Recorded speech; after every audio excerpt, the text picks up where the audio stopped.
Okay, so today I'm going to briefly go over the assignment for the fundamentals of dance and some of the terminology, and then the rest will be provided for you on the virtual e-slide. So, within these fundamentals, we're going to be attempting to connect them to everyday aspects of healthy living, so dance and healthy living. First, we're going to look at what healthy living is. So when you think of it, you might think solely of exercise or eating, but it also looks at aspects of healthy bodies, healthy minds, and the decisions that come along with them. Within a class of grade 8 self-care, body image, addiction, toxic relationships, they may be things that you've come into familiarity with, and for those of you who haven't, your learning stations are going to help you in going into more depth.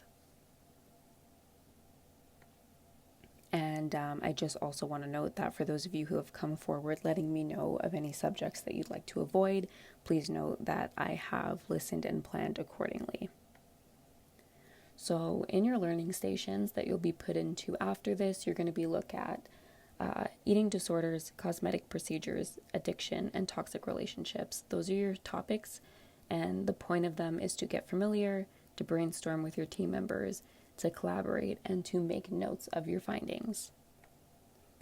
Now, because these topics will be explored within your learning centers, this period's going to be familiarizing yourself with the 4 concepts of dance. So we will get into that.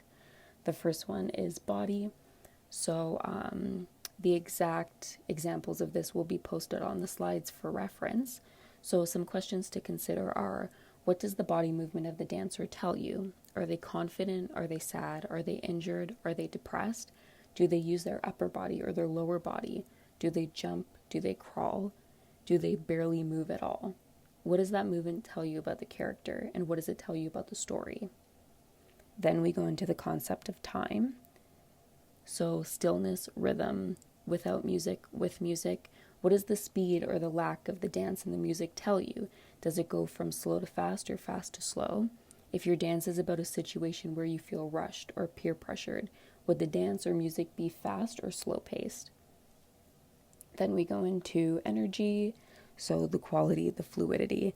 What's the overall energy level of the dance? Is it a dance about depression? If so, would the energy be low in order to depict symptoms of depression? Do the dancers move in fluidity with one another, and how does that impact the story? Lastly, we get into relationships. So relationships between the dancers, the objects, groupings, large groups, small groups. Is there an emotional connection? Is there a leader in the group? What does the relationship between the dancers tell you? Do they dance together as one, or are they split into groups? Is one dancer isolated and the rest are together? How do they interact with one another emotionally? Are they soft and kind with each other, or are they rough and mean? Do they work together, or do they work against each other? So all of these questions are things to consider, and they all have to do with the themes of each concept, which once again will be posted in detail on the slides for your reference.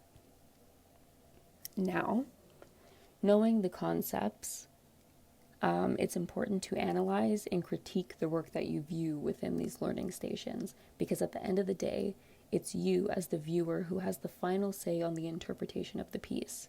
So once placed in your breakout rooms, each station will open the class Google Doc and flip to their appropriate learning station slide. Each station will be filled with an abundance of resources, including articles, videos, stories, photos, and terminology. The aim of these learning centers is to collaborate with each other and become experts in your topic, so much so that you're explaining the topic to other learning center members. You will be shuffled so that each member of the learning center will be in one group together. You guys are basically teaching each other the concepts that you've learned. So now that that's done, we will flip to the learning centers and we will get into the activity.